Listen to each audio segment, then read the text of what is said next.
has really learned this, I think, from Rabbi Uziel, that he is just clear. He writes in a style that is open to anyone who can speak Hebrew. And anyone, for that matter, who really can speak a modern Hebrew. A little bit of a stretch in some places because he's dealing with difficult topics, but it's only a little bit of a stretch that a person can actually could achieve. Some of these translations are mine, some of the translations are done by students of mine, and some of the translations I took elsewhere. But I want to talk about probably one of the most explosive topics in contemporary religious life. And that's the topic of Da'at Torah. I can't even translate. First of all, you didn't pronounce it properly. How's it pronounced? Das Torah. I love how you Spartan pronounce it. Das Torah. Das Torah, which I will try to explain. Dat Torah is an innocuous sounding term. It means the opinion of the Torah. Sometimes you can say the mind of the Torah. But don't we have that?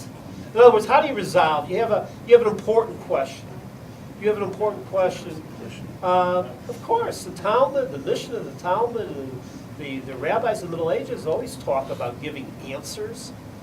But actually the term Das Torah, or Das Torah, Da'at Torah, which became prevalent in part of Jewish society, seemingly only became prevalent starting in the Ashkenazi countries in the years between World War I and World War II. Then a concept which started to pick up became full force until today is almost a reigning concept. I'll explain it in a moment. Das Torah really means, what does the Torah think, is when you actually can't prove it from the Torah.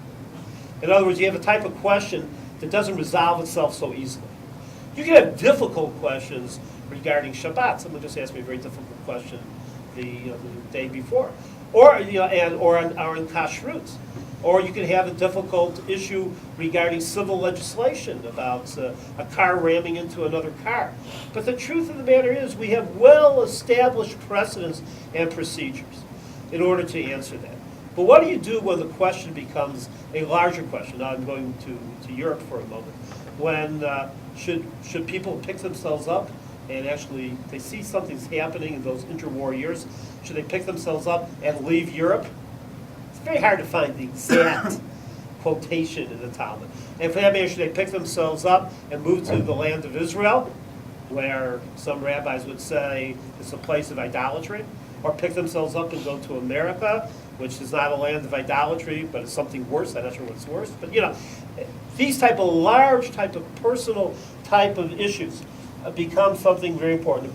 Later on, they translated here in Israel as should you receive a secular education if you're a religious person? Should you go into the army or not? While you can bring citations in order to resolve some of these larger type of issues, by the nature of the issues, the citations actually only become weapons of persuasion rather than facts to coming to a decision.